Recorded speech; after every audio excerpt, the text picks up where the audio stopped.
I'm Mitch Pileggi. There are a lot of amazing stories out there, full of mystery and wonder. But things are not always what they seem when you explore the unknown. Tonight, this woman says she can speak to the dead. Did your papa go fast, please? Yeah. Because he said to me, boom, right out of here. But is it all a scam? Don't mess with me now. I've proven that there is life after death.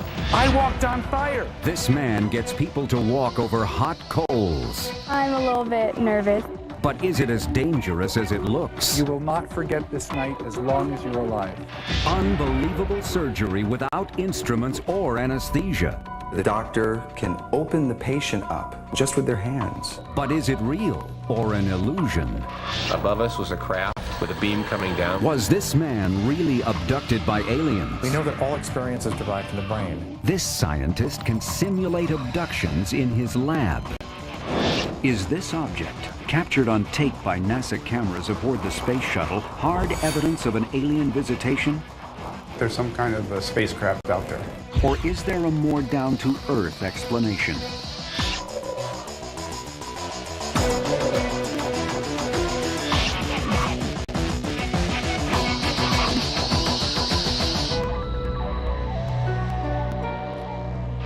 Sixth sense, ESP, clairvoyance. There are many mystical names given to the centuries-old practice of mind reading. But do people who claim to be psychic really possess a mysterious power? Or is it all just an act?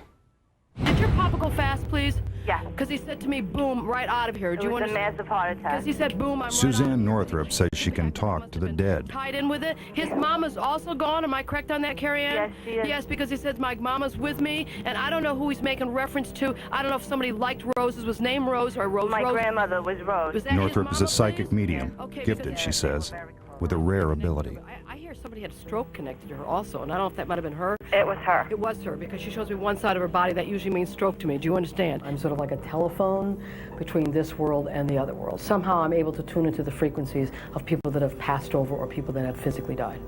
But are psychics, like Suzanne Northrup, for real? Is the psychic an outright charlatan, or is it somebody who's self-deluded? They really believe that what they're doing is real. You can't explain it by fraud, and you can't explain it by social psychological cueing, and you can't explain it by statistical coincidence. So how else are you going to explain it?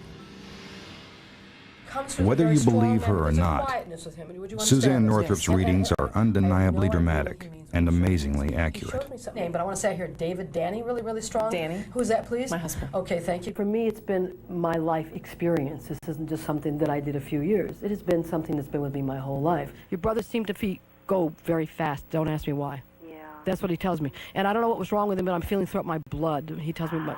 Yeah, the kidneys. Yeah, because he he had said... a transplant. Well, he said Can blood. Suzanne Northrup really communicate with the dead? There is something going on that we need to take very seriously.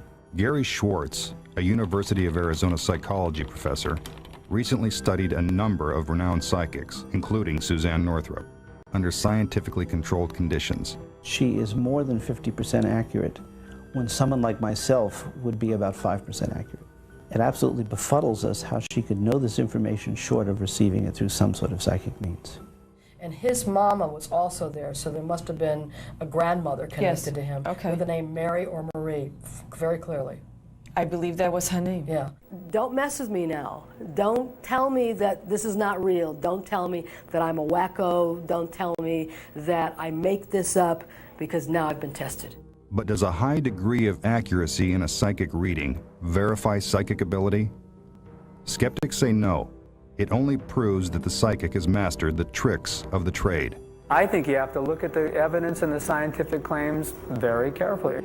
Mark Edward made his living as a medium for 10 years, but he confesses to having no psychic ability, and he's willing to expose others who don't. Technique is to go very fast, say a lot of things, so fast that the normal average person doesn't have a chance to respond or reconstruct what you just said. In order to demonstrate the methods phony psychics will utilize, we had Mark Edward offer free psychic readings at a shopping mall. Everyone who sat down with Mark believed they were with a real psychic. I'm Mark. I'm Joe. Hi, Joe. Have a seat. I think when people go to a psychic, they expect to see some accurate information. So over the years, I've made my own little collection of phrases that seem to fit. One of them is, why do I pick up Charles? Who's Charles? An older guy that lives across from me. I'm getting the name like Charles. I had an Uncle Charlie. Uncle Charlie? Yeah. Who's Charles? My husband. If it hits, fine. If it doesn't, Where do I hear the name Joseph? Very strong Joseph. you just tell the person, watch for it. No. Just think about it, okay? Joseph George, sometimes I'll hear alike, but you'll check. Okay. Okay? Another technique is just using initials. The letter M is in so many different names, male and female names. You really can't go wrong with the letter M. Who's he giving me with the M name female? M name female. Would this be the niece? You know the name I'm hearing is Michelle. I don't know why, but Michelle is his daughter's middle name. Thank you very much. But even Northrop isn't right all of the time. Now, Grandpa went many years before her, please? No. It's the other way around? Yeah. Okay. Well, there's a lot of methods that psychics or fraudulent readers use to convince a client that they didn't say something that was wrong when in fact they did.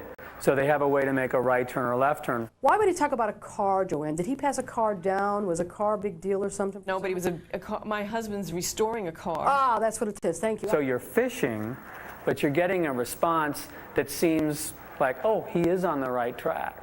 For example, one of the things that I say is, why do I feel this distance? Why do I feel this distance with her? It can mean two things.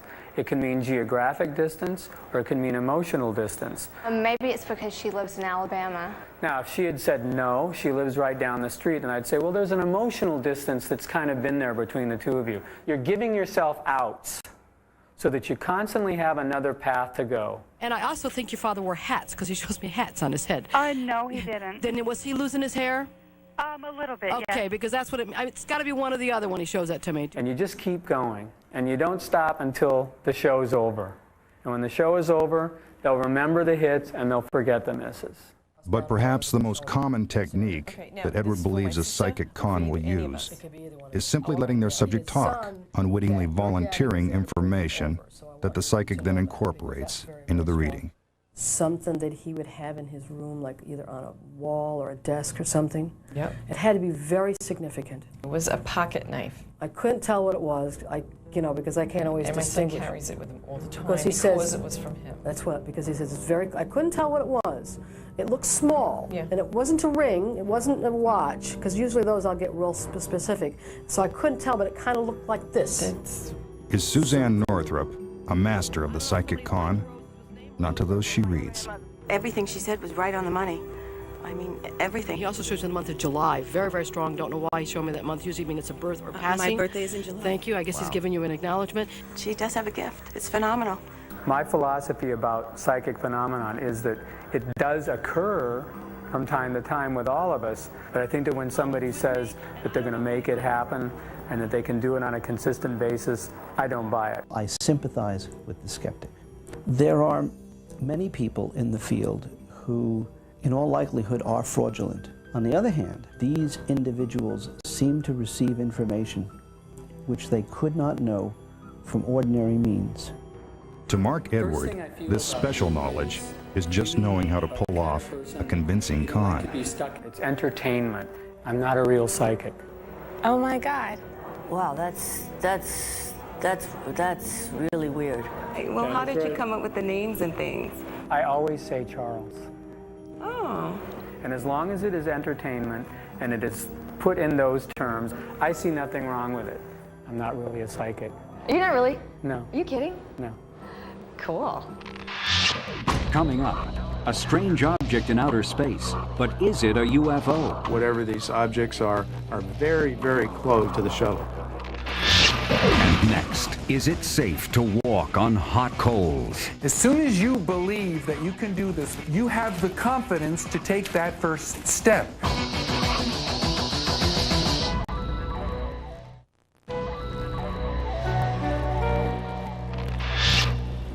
This Taiwanese family claims to possess magnetic bodies. Lin Yuzhong says he discovered his personal magnetism at a party when he stuck a spoon on his forehead. A physicist can't explain how the Lins do it. We found nothing, which means there is no magnetic field involved because it can also attract glasses. Researchers wondered if the Lin's sweat was particularly sticky, but tests revealed nothing unusual. Some have suggested that their bodies have unusually flat surfaces that offer maximum contact with objects. The Lins are hoping for a career in show business.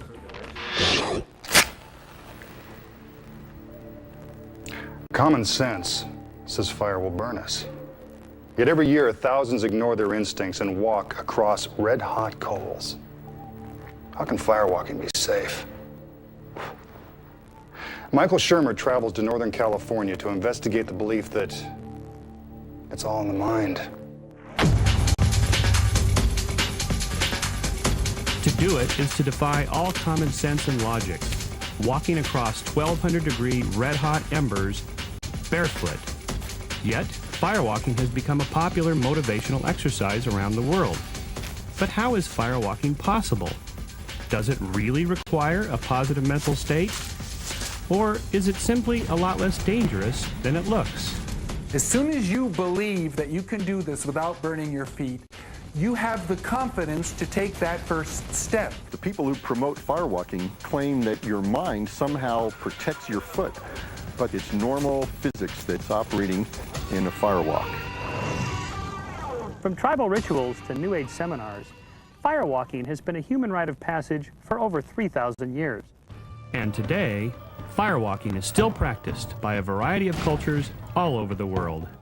This is actually a very ancient tradition. The Buddhist religion had firewalking in it. The Hindu religion had firewalking in it. The Native Americans firewalked. The fire is really a metaphor.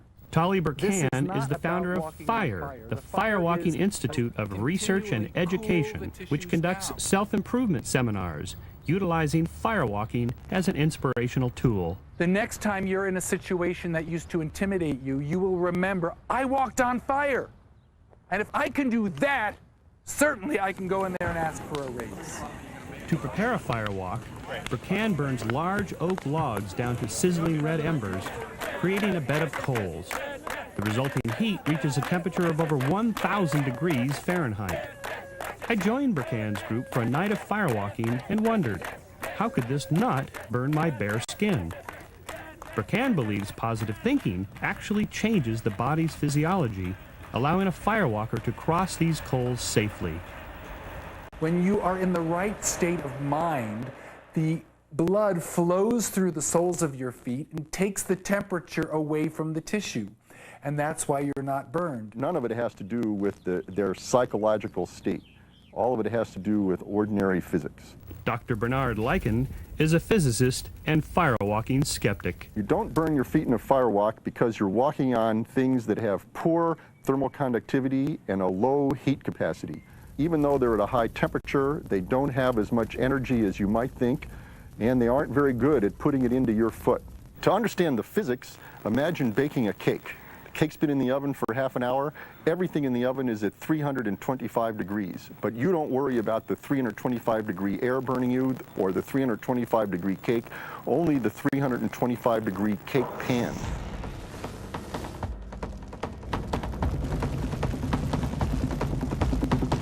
Earlier that day, as the wood was burned in preparation, Burkan's anxious group was preparing to take their fiery stroll. Among them, Catherine Johnson. I think that the mental preparation before the firewalking is going to be very important because I don't feel like confident enough to do it right now. I'm a little bit nervous about it. Would Burkan's inspirational speech give Catherine the confidence to firewalk and protect her from injury? Tonight, fire is a symbol for all the things you thought you couldn't do, for all of the things that have ever intimidated you. If you can walk across this fire tonight, I promise you, you will not forget this night as long as you're alive. And what about me? I made it a point of avoiding Burkan's speech so as not to be influenced. Finally, the temperature of the coals soars past 1,000 degrees. The firewalk is ready, and Catherine has decided to do it. Burkan leads the way, taking the first step down the fiery path.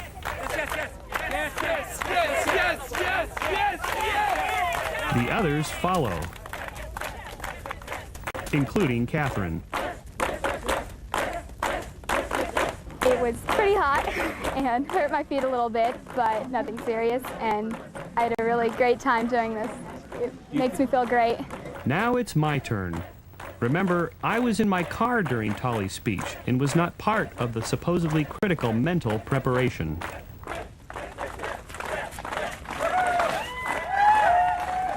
Well, my feet feel great. There's no pain. There's no burning on them at all, just a little charcoal. I could do it again. I could do it 3 or 4 times, no problem. It's just physics. It's conductivity of heat. It's not psychic power. It's not chanting. But Burkan is quick to point out that my confidence in the scientific theory behind firewalking could have been what protected my feet from the red-hot embers. Whether you're a physicist and you believe in the laws of physics, or whether you're someone who just believes in me because you trust me, as soon as you walk into the fire with a belief that you're not going to burn your feet, you are in a different physiological state than the person who thinks they're going to get burned. I think it's still just heat conductivity. The reason people don't get burned is because it's just not that hot. I didn't get burnt, and I didn't chant, I didn't meditate, and I wasn't thinking positive thoughts. In fact, I was nervous. It's not the people who don't get burned that are a curiosity. I still am waiting for an explanation. Well, why are people really badly burned? I've seen people horrifically burned. While I don't buy into Tolly's psychological theory, Katherine Johnson does. I'm very glad I had the opportunity to do this. I think the mental preparation was very important to the safety of this. And Katherine believes her firewalk will have lasting effects. This was a wonderful experience. Sometime I'll be afraid of questioning a teacher or something and say, oh, I walked on fire. I can do this. I'm not trying to use the firewalk as an example of contradicting any physical laws. I'm trying to give you a sense of what's possible so you can experience the exhilaration of breaking through your limiting beliefs, which will give you the courage to attempt things you might not have attempted before. Whether you accept Tolly Burkan's explanation or the scientific theory, one thing is certain. Under the proper controlled conditions, anyone can walk on fire and live to tell about it. Coming up. Above us was a craft with a beam coming down. Are people really being abducted by aliens? This scientist can simulate abductions in his lab. And next, the doctor can open the patient up just with their hands. Is psychic surgery just an illusion?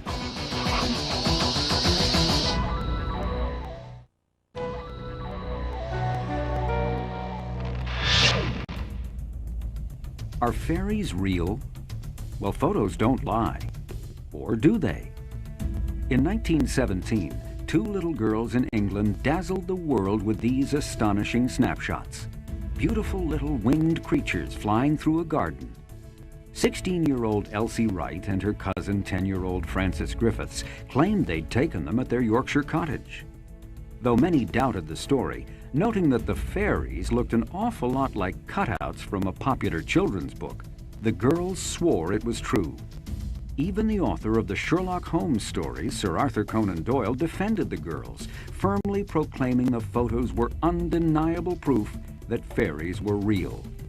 Skeptics continued to doubt the girls, but they stuck by their story. Decades later, however, when Elsie was in her 80s, she finally admitted the truth. The photos were fake. Her comment? How on earth anyone could be so gullible as to believe they were real was always a mystery to me.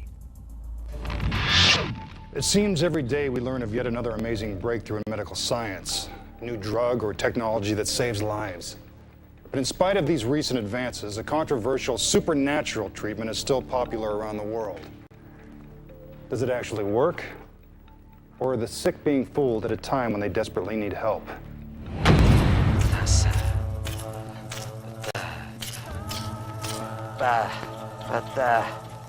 It's called psychic surgery, an ancient healing technique that is still practiced today in the Philippines, South America, and in backroom clinics in the United States.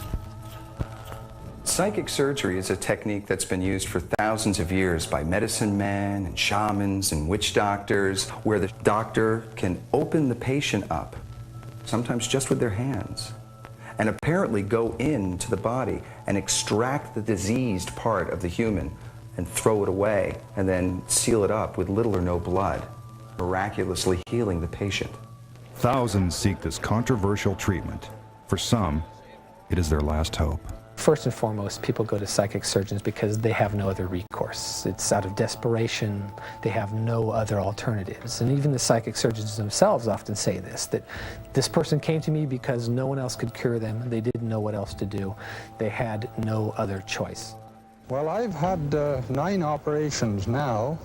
I had a heart operation. I had a gallbladder removal. I had my appendix removed. I had quite a large growth taken out I didn't know I had. My wife is cured of cancer, and I can use my leg now. So I pray every morning and night that the medium has strength to continue working. These procedures are done under the crudest of conditions. The patient does not receive any anesthesia, and anecdotal evidence suggests they do not feel any pain. The key to the psychic surgery phenomena is the claim that the practitioner is taken over by a spirit. The medium is generally thought to be possessed by a spirit, quite often the spirit of a doctor, of a Western-trained doctor, who comes into the medium's body, takes control of the body, and then proceeds with the surgery. Medical experts say that what we are seeing is a trick, an effective illusion, a scam. Is psychic surgery a deliberate attempt to deceive desperate and sick people? What you've just seen is a fraud. The patient, the assistant, the doctor are all professional magicians.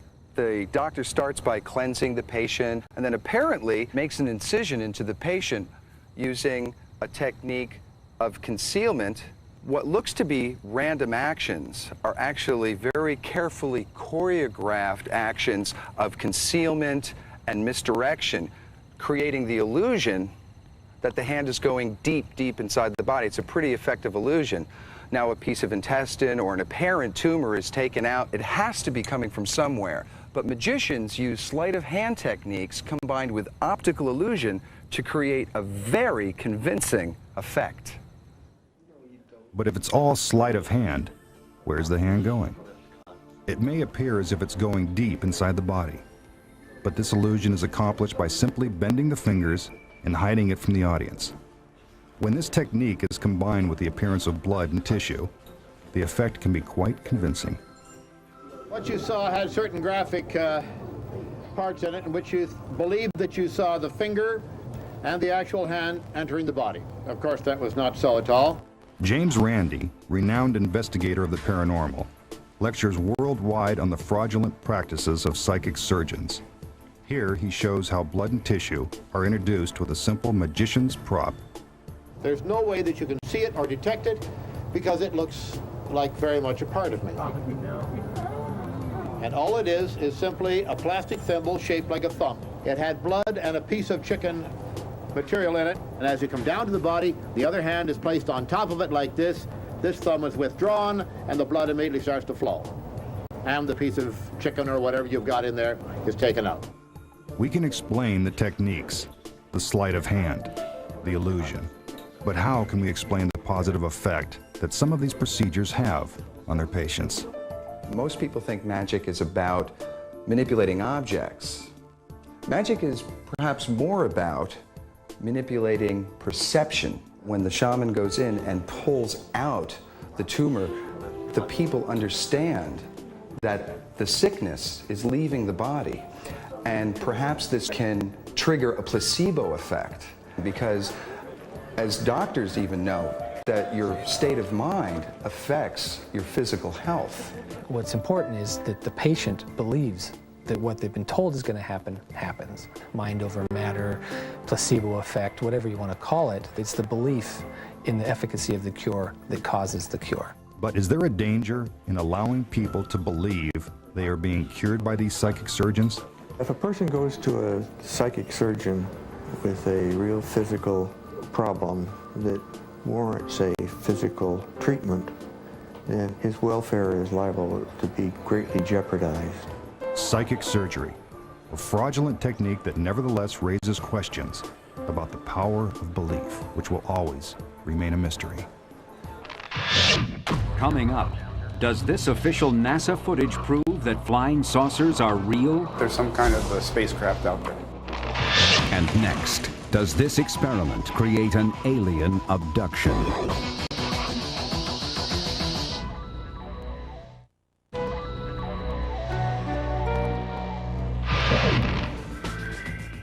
Is this photo of Mars, taken more than 20 years ago, proof of an alien civilization? These images, taken in 1998 by the Mars Global Surveyor, reveal the face on Mars to be a rocky mesa worn down by ancient erosion. Some critics still insist NASA is withholding photos that would prove the face on Mars is alien-made. But scientists offer this recent photo of Mars as proof that a happy accident of geology can suggest an artificially created structure. Perhaps there's no greater mystery than the human mind. Many believe we've only just begun to understand its true power, to interpret our experiences, and perhaps even create them. Michael Shermer visits a lab where scientists believe they can control what the mind perceives with the flip of a switch. Out-of-body experiences, alien and angel encounters, fantastic stories reported each year by millions of ordinary, credible people. Above us was a craft with a beam coming down. I could literally feel this warm beam shining down on us. I saw this tunnel, like a dark tunnel with a light at the end of it. There was also a guardian angel that was there.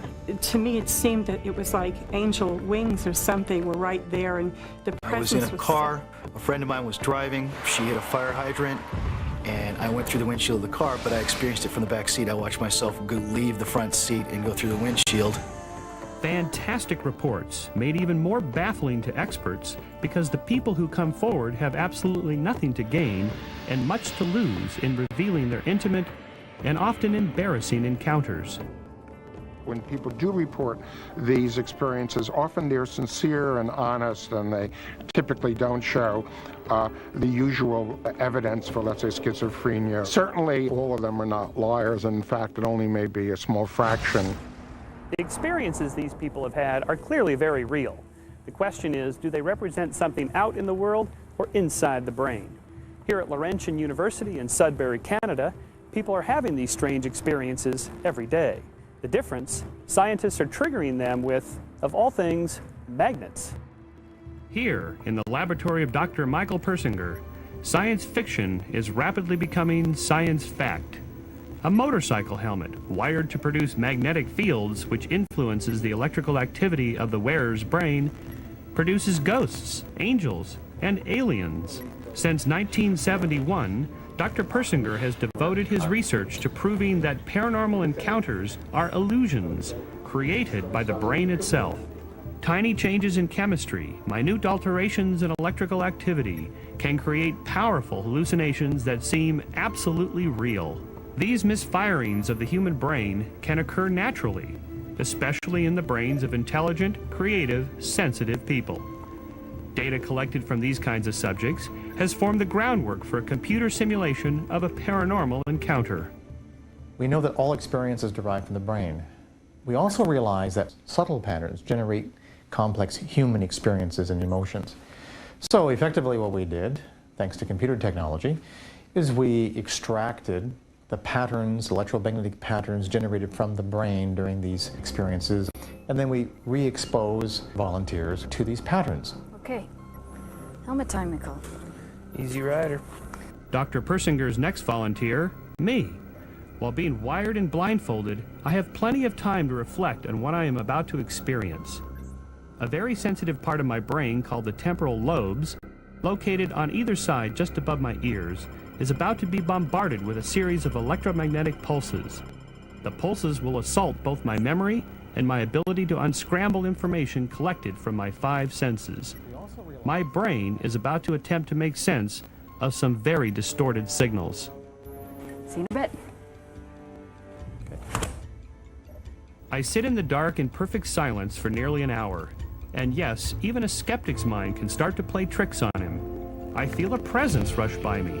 In fact, I'm not sure that it wasn't me running past myself. I know it sounds crazy, but I really did sense that someone was in the room with me, courtesy of the magnetic influences being created on my temporal lobes. What's happening to Michael now is he's being exposed to complex magnetic fields. The pulse being generated is that which is associated with opiate-like experiences such as floating and pleasantness and spinning sometimes. Halfway through my hour of isolation, the computer begins generating a markedly darker experience for my brain. At this point, there is now another pattern being generated. It's primarily being generated along the right hemisphere, which means it tends to be more associated with more terrifying experiences. That's right, folks. He said terrifying. Under these conditions, volunteers have reported meeting the devil, being grabbed by aliens, even being transported to hell. At the end of the hour, I could honestly report that temporal lobe stimulation had been responsible for not only a sensed presence, but an out-of-body experience as well. Yeah, in the first one, it felt like that's when that thing that sort of went by me. I wasn't sure if it was me leaving or somebody, or something came by me or something. It was very strange.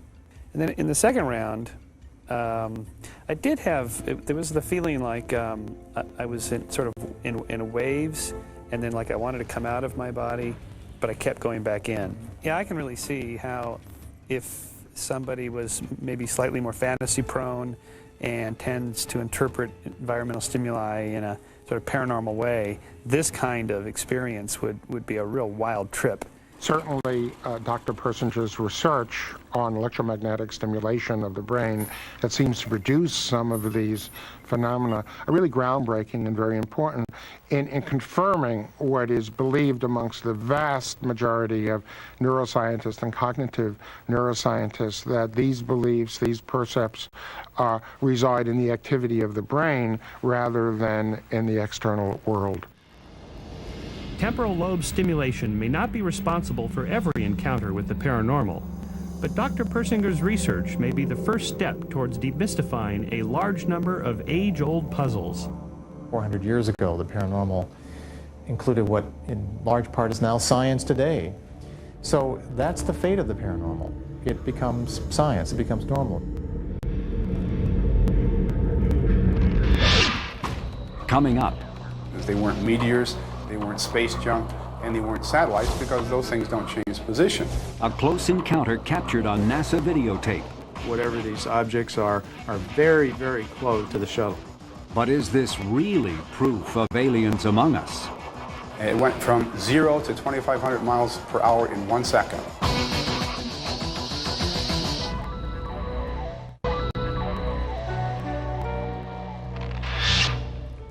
Does this child have the power to heal? 15-year-old Audrey Santo has been in a coma since 1987, sustained by the round-the-clock care of her family. In recent years, the Santo home has become a destination for the desperately ill, who pray to Audrey to intercede on their behalf. Some of the sufferers who have visited the makeshift shrine at the Santos' home in a Boston suburb claim to have been cured by the experience. Skeptics say it's not Audrey or God who has healed them. If anything, it is the power of the mind that has activated the body's own ability to heal itself. The Catholic Church is investigating the Audrey phenomenon, including reports of religious statues in the Santo home that weep an oily substance. So far, they have found no evidence of fraud in the house, but the Washington Post spirited a sample out of the Santos home and delivered it to a Pittsburgh lab. Their analysis revealed that the substance was 80% corn or soybean oil and 20% chicken fat. However, the faithful will continue to visit the home of Audrey Santo in hopes of another miracle. It's easy to dismiss a fuzzy home video of a flying saucer. But what if the footage came from NASA, shot in space from cameras mounted on the space shuttle itself? For 9 years, UFO believers have insisted that a few seconds of highly controversial video is proof of alien beings. But what about NASA? What's their explanation?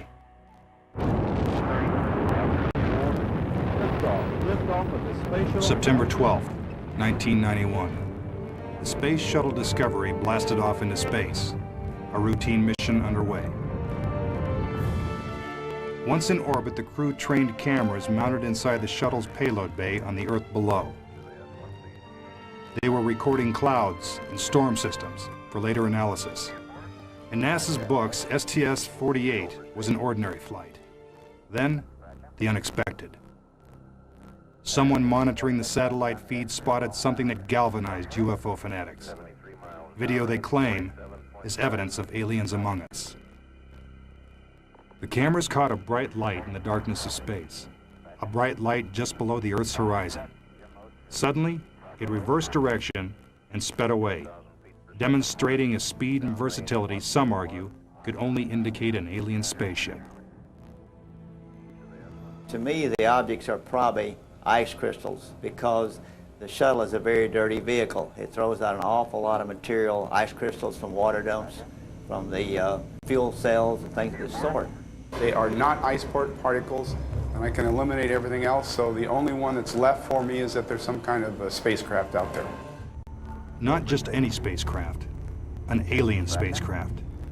It's an outrageous claim, but Dr. Kasher, a physicist and astronomer at the University of Nebraska, who once worked on the controversial Star Wars defense program, insists it's true.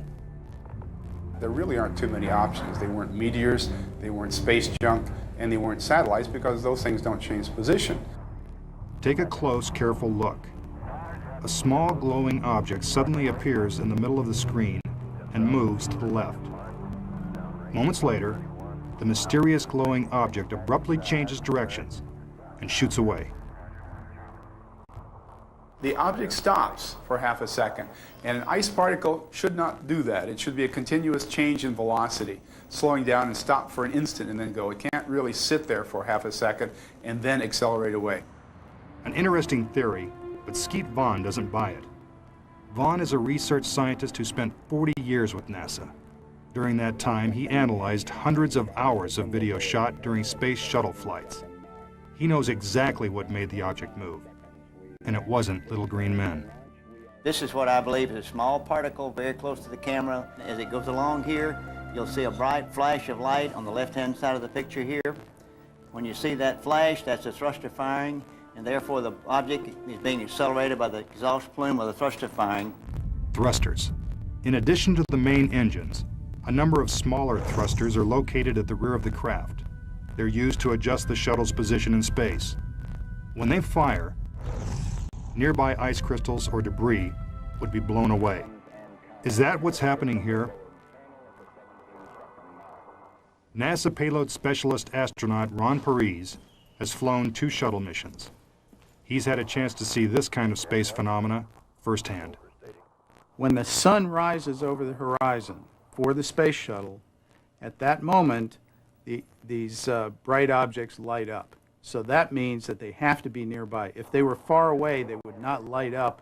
So that's a pretty strong indicator that whatever these objects are very, very close to the shuttle. But the object isn't anywhere near the shuttle, says Dr. Kasher. He claims it's miles away and traveling at remarkable speed. If the main object is as close as 10 miles, then it accelerated at more than 100 Gs for a full second. It went from 0 to 2,500 miles per hour in 1 second. That's 100 Gs, and that would absolutely flatten a human pilot. Dr. Parise says Kasher simply has the wrong point of view. The problem is you're looking at a 2D image of a 3D thing, and so it looks like it's making an acute angle. It could just be making a small angle, but we're viewing it end on, and it's a small angle, but looks like a bigger angle than it really is. NASA points out that the space shuttle's extremely low light camera could also distort the object's size. The small, tiny object will appear to be a fairly large size object because of the blooming effect of the cameras. This video, taken on another routine shuttle flight, clearly shows the blooming phenomenon. As ice particles move into the light, they appear to swell, blooming. Dr. Kasher also presents an astonishing claim for one more odd aspect of the video. Take another hard look. The 2 flashes of light, the object changes direction. Then just as the mysterious object shoots away, another light streaks through space. One thing that you'll think about if there's spacecraft and a streak goes through there, one thing that comes to mind is that this might be some kind of a weapon system shooting at them. For For Dr. Parise, that's a real stretch.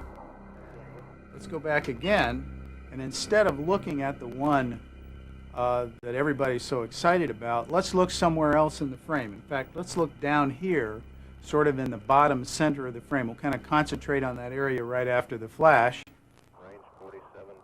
There it is. And here comes another one of those streaks. So how many of these directed energy beam weapons do we have firing off into space? First of all, you really need to go for the simplest explanations. Louis Friedman heads the Planetary Society, a group dedicated to space exploration with more than 100,000 members in 140 countries. Which explanation would you gravitate toward? You'd like to gravitate toward the things we understand. And if it's something that you're going to invoke that's extraordinary, like aliens coming down all of a sudden in the lucky moment that you happen to be there to see them, that nobody else sees, then you better have some extraordinary evidence and not just the anecdote of a two-dimensional picture for a few seconds. All of the evidence that we have add together to make a very strong case for them to be local objects that are being influenced by things near the shuttle and not large objects that are far away. Perhaps, one day, the space shuttle cameras will pick up new images, proof of alien beings so definitive it is not open to interpretation. Data so incontrovertible, no other rational explanation is possible. It would seem today is not that day.